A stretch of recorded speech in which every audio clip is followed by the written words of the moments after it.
Let's head straight to London, where more than 1,000 flights have been cancelled or diverted after a power shutdown at Heathrow Airport. A fire at an electrical substation that powered the airport has also knocked out energy for thousands of London homes. Authorities say Heathrow will be closed for at least the rest of the day, causing knock-on effects to flight plans around the world. Our reporter Mazoe Ford is on the ground, like many would-be passengers. Mazoe, what more do we know about the fire? Good evening, Manny. Well, this was a fire that broke out around midnight at an electrical substation not far from where I'm standing here at London's Heathrow Airport. It knocked the power out, yes, here at Europe's busiest airport, as well as 62,000 homes in the nearby area. There's around 4,900 of those homes that are still without power this morning local time, and then 150 homes had to be evacuated. So a huge impact to the local area as well. Witnesses who live nearby have told the media that they saw a huge fireball when this electrical substation was on fire, that smoke billowed into the air, and one person described it as absolutely apocalyptic.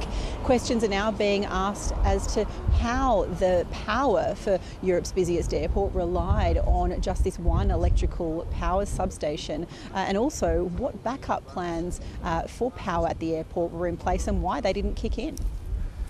And what does this mean for any Australians who are caught up in the chaos?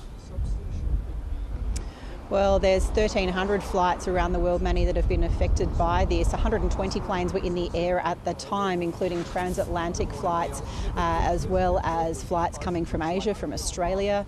And these are big flights, you know, these are A380s, these are 787s that are coming in. So the planes that were in the air had to divert to other airports here in the UK and other parts of Europe, even as far away as Iceland. And then the planes are now all in the wrong places. The passengers are in the wrong places. So arrangements are having to be made to move people to where they need to go, then eventually to move the planes to where they need to go. A huge logistical exercise involved in that. As for the Australian flights, specifically the Qantas ones, I can tell you that the flights that came from Singapore and Perth were diverted to Paris's Charles de Gaulle Airport, and then Qantas is arranging for buses to bring those passengers onto London.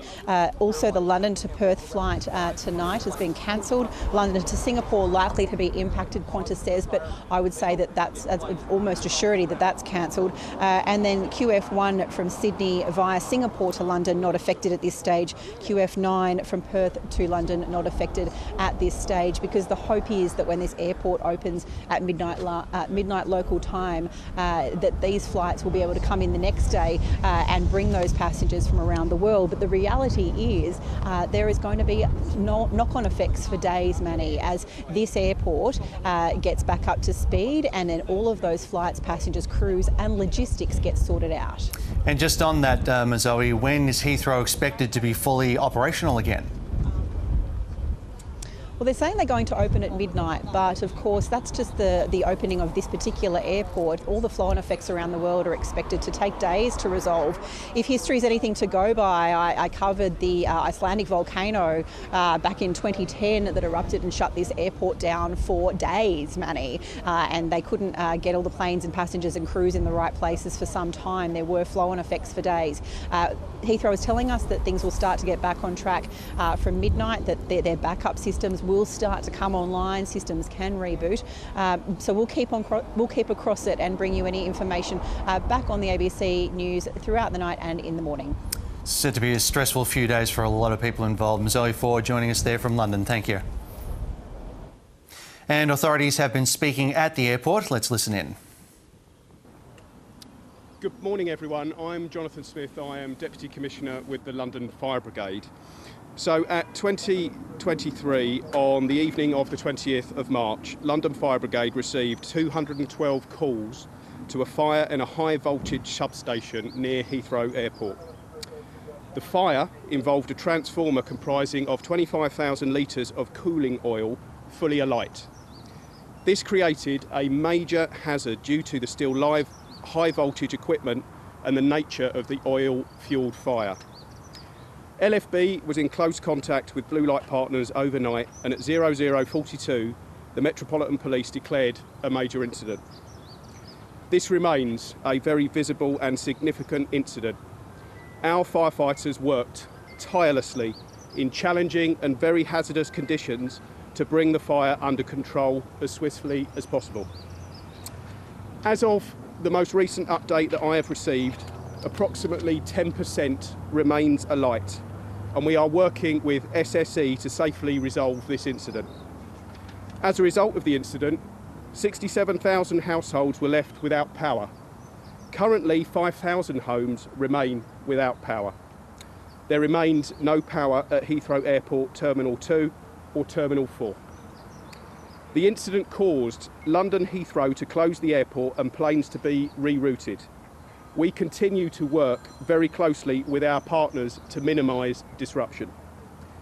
10 fire engines, 2 bulk foam units and 1 high-volume pump were on scene at the peak of this incident. This equates to approximately 70 London Fire Brigade personnel. Firefighters safely evacuated 29 people from neighbouring properties, and as a precaution, a 200-metre cordon was established. Working with the Metropolitan Police Service, around 150 people were evacuated to a rest centre. The first appliance was on scene within 5 minutes of mobilisation. LFB will continue to maintain an operational response at the scene throughout the day, assisting the national grid as they assess the site and attempt to restore power. LFB has been actively engaged in securing access for specialist power network engineers into the site, as we appreciate that restoration of power is our priority. London Fire Brigade has fire safety and fire investigation officers working with our scientific advisors and the Metropolitan Police to investigate the cause of the fire. Disruption is expected to continue, and we urge people to avoid the area where possible. I would like to conclude by taking this opportunity to thank firefighters and control officers for their courage and professionalism to bring this incident under control in what were very challenging circumstances. Happy to take any questions. Hi there, Sky News. Hiya. How are you monitoring the air quality in the area? So we've got scientific advisors on site as we speak who are constantly monitoring the air quality, and I'm pleased to say at the moment there are no issues with the air quality as we stand, and we expect that to continue. Robert Wright from the Financial Times. The Times newspaper.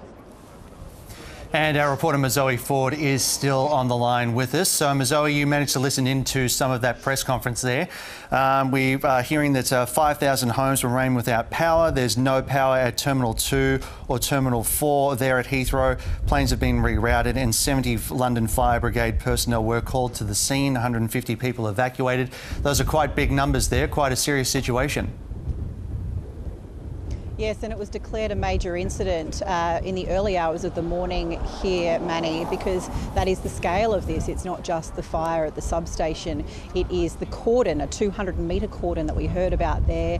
It's affected the local area very much so. There was concerns about air quality that we heard there, but the authority is saying that there are air quality monitors in place and that doesn't appear to be an impact at this stage. And that fire, they said, is still 10% underway. They have got it under control, but it is not out yet. And we've seen some quite dramatic pictures, not only of the fireball and the flames that occurred, but the continuation of that fire and the smouldering power plant, that substation that's not too far from where I'm standing here at London Heathrow Airport. And then they spoke of the disruption, Manny, because that is huge to people going off on holidays, to people who are business travellers.